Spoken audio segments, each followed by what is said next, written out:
Hello guys, how's it going? My name is Dalaran, and today we'll be doing a guide for Assassination. We got Outlaw and Subtlety covered, so we might as well do the final spec of Rogue. Assassination so far hasn't been a strong spec, and not a lot of people are really playing it. But I know some of you guys love the playstyle of poisons as well as bleeds, and some of you have a hard time giving it up. So in order for me to help you guys facilitate being able to play a very fun, because this spec is actually very enjoyable and very fun, just maybe sometimes lacking on the numbers, I want to put this guide together in order to give you guys a helping hand. If you're someone who wants to check out Assassination, give it a go, maybe even try it out, see if it's maybe up to your playstyle. This video is going to have everything that's relevant towards Assassination when it comes to getting started as a new player or somebody that's played Rogue in a while. Anyway, let's get into the video. Let's first talk about gearing, and for Rogues, agility is still going to be the best stat. Anything that gives you agility is generally an upgrade. But when it comes to secondary stats, which are not going to be as major at the beginning of expansion, but still will make an entrance at some point, probably overtaking agility at one point or another, haste is going to be your ultimately best stat. Crit mastery and even versatility are very close to each other towards the bottom, but haste trumps everything. If you play Assassination, you'll notice that your energy regen just doesn't feel as good as the last expansion. That's why haste is going to be perfect for it. For energy regen, more auto attacks, but also more bleed ticks that give you back energy. So overall together, it's a really strong combo. When it comes to your talents, we have a couple different options. In the level 15 row, we have a choice between elaborate planning and blindside, with blindside generally favoring single target approach, and also gives you a fun playstyle where you ambush from time to time, which gives you a lot of common points, and I've been a huge fan of this change with this talent. Level 25, Subterfuge ends up being usually the best choice in the rogue. Level 30, Vigor ends up being slightly stronger for a single target, with some potential for Mark for Death. Level 35, Cheat Death ends up being a solid option for all PvE situations. Level 40 is a bit of a personal choice. If you do a lot of dungeons, I think Iron Wire gets a lot of value with the Garrote, plus the silence can be nice. Otherwise, you can pick whatever you like. At level 45, Alacrity right now gives you haste, and haste to do best secondary stats, so it's a no-brainer why this one is good for everything. At level 50, Poison Bomb has the only type of talent that has any relative single target value, but Crimson Tempest ends up being pretty good when it comes to dungeons and general big AoE situations. So our playstyle is going to be Blindside, Subterfuge, Vigor, Cheat Death, Iron Wire, Alacrity, and Poison Bomb on single target. And if I want to run some dungeons, I will go with Elaborate Planning, because we'll be using Phantom Knives quite often, so Blindside doesn't get much value.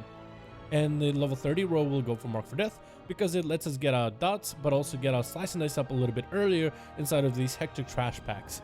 And then at level 50 we'll go for Crimson Tempest if we're doing Mythic Plus dungeons, because this gets a lot of value from doing AoE damage.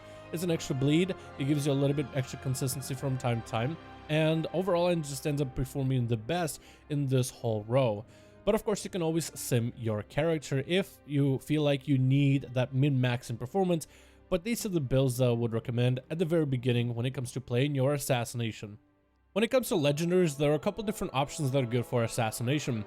The best ones for single target raiding environment is going to be Dash and Scoundrel. This one will need you to have quite a bit of gear in order to perform really well. But Envenom also gives you extra critical chance for your poisons to, well, crit, and your critical strikes from poisons generate extra energy. With how energy starved Assassination Rogue is going to be at the very beginning of this expansion, Dash and Scoundrel Legendary ends up being really solid. Another one's pretty good is Doomblade, especially good if you don't really have a lot of endgame gear. Doomblade gives you Mutilate extra bleed for 30% of the extra Mutilate damage over 8 seconds, and Envenom will deal 5% more damage for every bleed you have on a target. Where in single target, you're mostly going to be envenoming single target, this one is going to be really strong. For Mythic Plus situations, you got a couple Legendaries that are good. Zaldic's Insignia ends up being pretty nice. Your poisons and bleeds deal 30% increased damage to targets below 30% health. We go for a heavier bleed-based build when we do a lot of AoE damage, especially with the talent of Crimson Tempest. So with this kind of combo, Zaldic Insignia gains a lot of value, since enemies are going to be constantly at low health eventually. So being able to deal more damage to enemies during executes for bosses as well can also be really good. Ends up being kind of a good legendary for Assassination, or at least it sims really well. Another one that I'm playing with right now and I think works really well is Mark of Master Assassin. While stealth is active and for 4 seconds after, it gives you 100% crit. Assassination gets an interesting bonus from critical strike because we generate extra combo points for every ability that crits, or every hit that crits, because certain abilities have a two-parter to them. So this allows us to get a lot of crit as well as a lot of damage and combo points in order to get our resources up and running and rotating into finishers. So you can choose whatever legendary you like if you want one that's good for just about everything.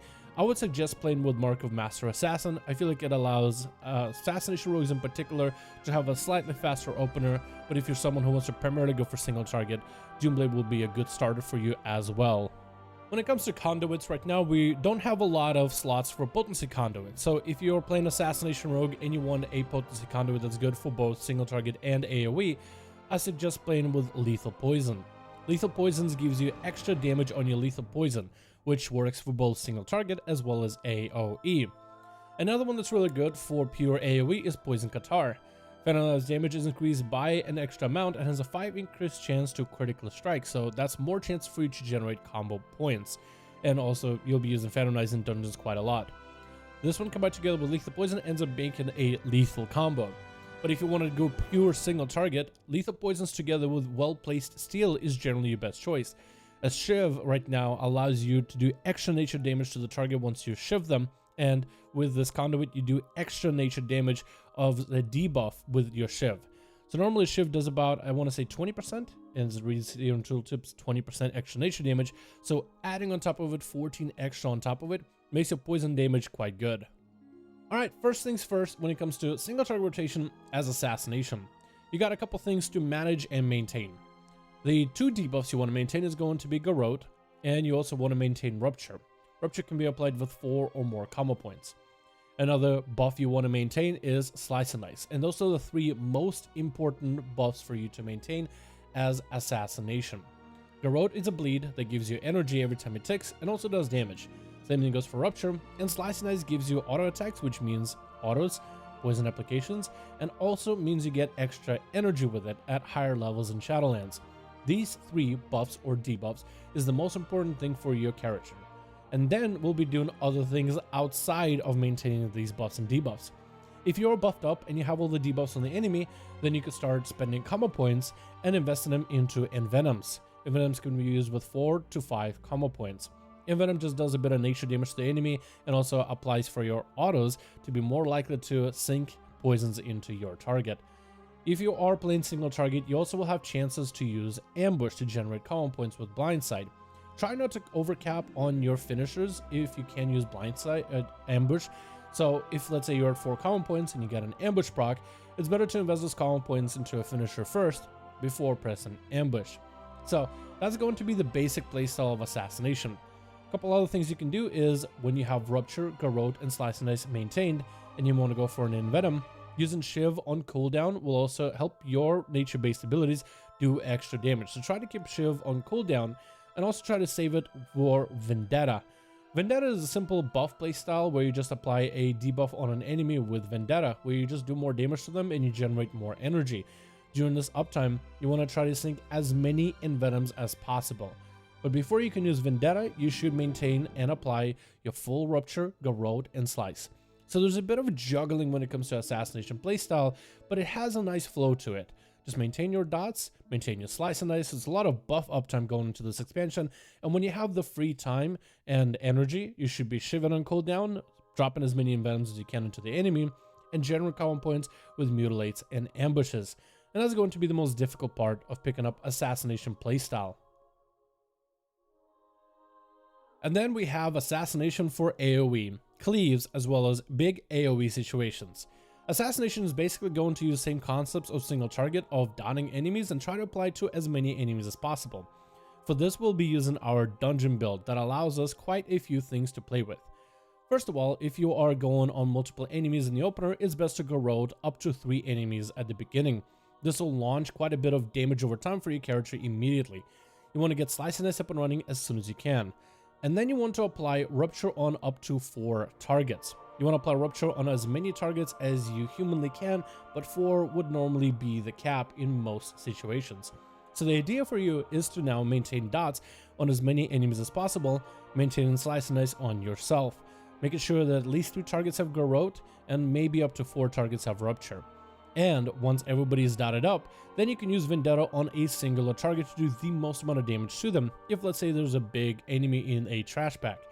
You'll also be utilizing Crimson Tempest, which you should be talented for this type of playstyle. And once everybody has their dots, you can go back to hitting Envenom. And that's really about it. In AoE situation, you end up playing a micromanagement game of managing dots of multiple enemies, which isn't super difficult when you open up with Garrote on 3 targets at the very start. And then you want to kind of maintain your dots on multiple enemies. This will become easier because you'll have access to ability of Fan of Knives. When you're hitting 4 or more targets, using Fan of Knives will help you generate calm points very quickly. And it will also help you spread your poisons very easily. So utilizing Fan of Knives and all the calm points you generate, plus all the energy you get from ruptures as well as garrotes, it should be pretty easy for you to maintain your full uptime on enemies pretty easily. So that's going to be Assassination, mostly for the AoE situation. Finally, we have Consumables, and these are going to be pretty quick as we covered them with other rogues. You're going to want to go for Agility Enchant with your boots, Eternal Skirmish for your chest, and Fortified Leech for your cloak. Shadowcore Oil for your main hand, and Double Sharpening Stone for keys, otherwise put it in your offhand. Then we have ourselves potions, Fan of Fire for single target, Spectral Agility for AoE, and don't forget healing potions. They can be used to save you sometimes. Definitely want to get Flask of Power for main stat, but if you're someone who has extra money inside, armor kits and augment runes are very helpful. Celestial Guidance and Silver Revelation for both your weapons on pure single target, Double Lightless Force for pure AoE, and finally, since haste is our best stat, secondary, we're going to put our ring enchants as haste with some feast for haste if you do not have an agility feast. And that's going to be everything we have for Assassination. And I gotta be honest with you guys, this spec is actually a lot of fun. The fact that it's an underdog kind of makes me want to play it a little bit more. I mean, it's hard for me to give up my Outlaw, but having Assassination be kind of like in a weird spot where it's not completely meta and trying to figure out ways to do damage here and there has actually been quite enjoyable. So hopefully this guide gives you guys a bit of an opportunity to maybe succeed as Assassination rogues. I'm hoping this spec gets a buff or maybe just simply scales better with end game gear. So while this patch and this raid tier might not be the time for Assassination to shine, sharpening your skills on Assassination can prepare you for future patches whenever the spec will hopefully eventually blows up. Thank you so much for watching this video. I hope you guys enjoyed this guide. Let me know if I should cover any more guides for other specs or playstyles in the future, and I'll see all of you guys in another video.